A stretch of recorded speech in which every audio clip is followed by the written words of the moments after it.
Times Easy is an audience speaking live to everyone. And thank you for doing this in Bali. You just arrived this morning. And how was your first impression of Bali? Well, I've been to Bali many times, so.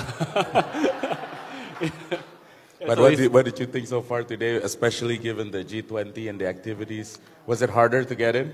It was a bit harder to get in, but yeah, I think I've been to the same hotel before when I was on vacation.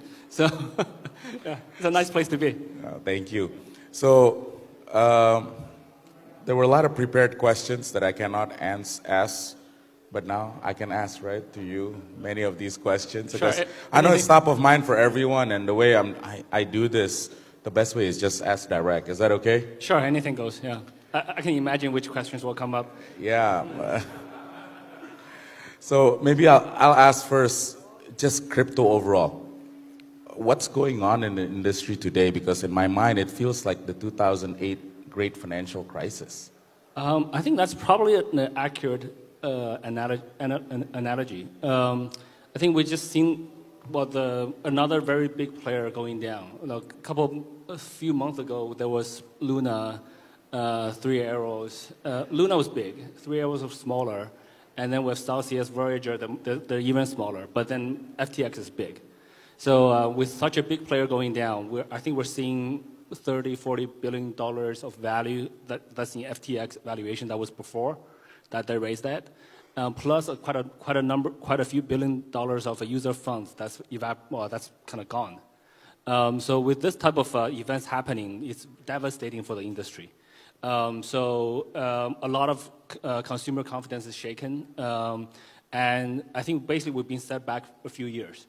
Now regulators rightfully will scrutinize this industry much harder, which is probably a good thing, to be honest. I think now, before, the regulations are much more focused on KYC and AML. I've always been saying, look, you got to focus on the exchange operations. So business models, proof of reserves, where the user funds. So I think we'll come into a lot more scrutiny on those fronts. But actually, that's good for the industry. So having that setback,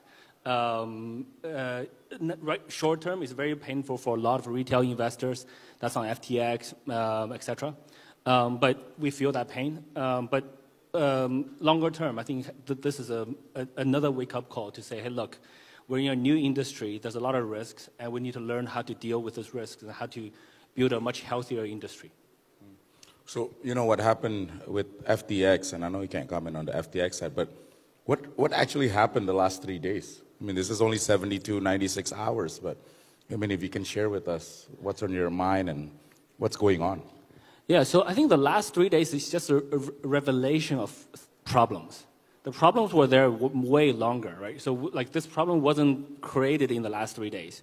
So basically, we have an exchange, well, FTX is misappropriating user funds. They were taking user funds to do other things. I think the trigger was like a week ago. There was a CoinDesk article. And then my team says, well, hey, CZ, we still have this, we still have a lot of FTT coins. Like, what? Should we sell it? Sure, why not? So the next day, there was a big transaction reported by Where Alerts saying that like $580 million worth of FTT was transferred to Binance.com. And my team said, CZ, this is our transfer. I was like, well, really, you sure? He said, yeah, he's sure. And should we be, there was discussions in the community. And should we be transparent about it? It's like, yeah, sure, we should be transparent about it. And then he said, CZ, you should write a tweet because we don't, like what we'll call the interns, our PR team says we don't really know how to write this particular one. This is quite sensitive. So I was actually just going out to meet two of my friends who actually also came to Indonesia now. I was on my way out to meet with them, and then so I just wrote a tweet in a few minutes. But I wanted to explain, like, how do we have this much, right? So we can't just have $580 million worth of FTT all of a sudden. We got it. We didn't buy it from secondary markets. We got it as a transaction of our exit, equity exit out of FTX a year and a half ago, which was publicly reported. So I said that, and then I didn't know my phone will blow up like over the rest of the evening. So, and I also didn't know, like, no, the second day I said, look, I didn't know that was, this is the, I think the word we used was the straw that broke the camel's back. And that's before Sam SBF called me 24 hours later. I thought it was just causing a lot of waves in the Twitter in the community. 24 hours later, Sam calls me and says, "Hey, CZ, can we talk?" Okay, and then he says, "Well, I thought he was going to do an OTC deal, right? I thought he was going to ask, "Hey, CZ, why don't we do an OTC deal? Then we can put all the negative comments out. Then confidence is restored." I thought he wanted to do that, but instead he just said, "Look, we have much bigger troubles." I said, "Look, we don't want users to be hurt, and we want to protect the users." So the deal, to be honest, I can't comment on any specifics on the deals, but from our perspective, the deal did not make sense from a number of fronts. From a financial perspective, is a big hole. From new users, FTX, we have very high overlap. We cover all the regions they cover, and they have much less users than us. From a technology or product perspective, I think we have a superior product. They don't have anything that we don't have. So our original intention was let's save the users.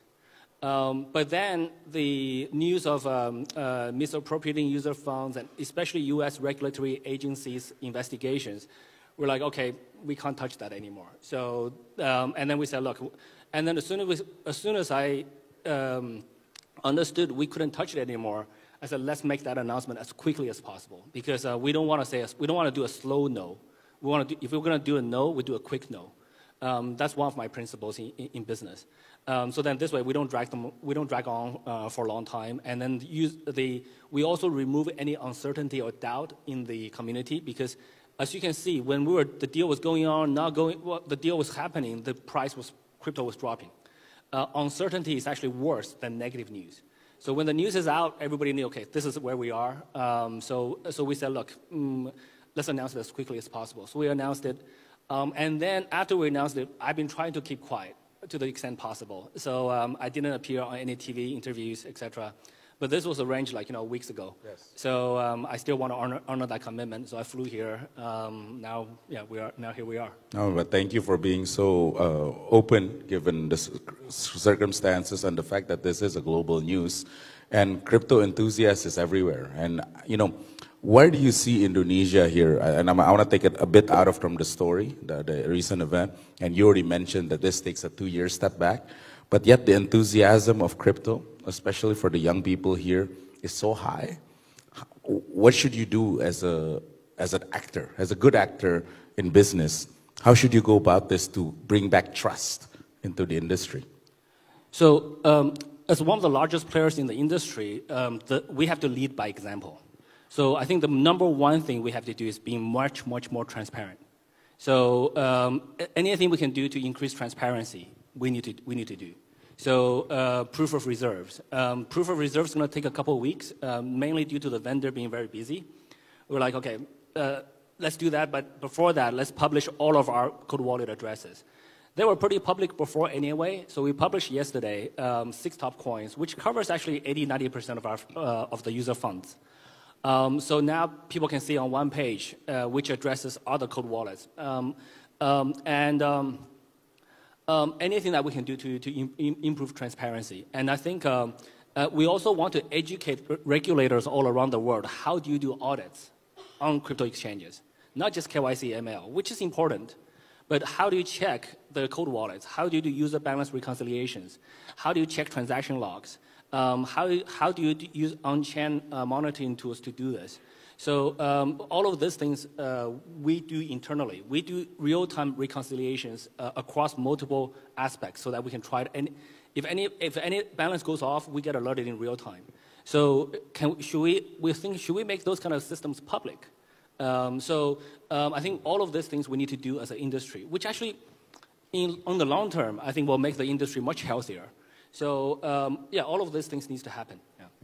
And yet, this essentially the idea of crypto itself is where everybody becomes its own bank in that sense. Yet you mentioned that now regulators is going to step in, given that it plays such a big role in society. Just as a number, 12 and almost 13 million Indonesians have a crypto account one way or the other, from less than 1 million pre-COVID. So that makes up 5% of society today have some crypto exposure one way or the other. So regulators, good or bad, needed or not needed, and how should it play a role?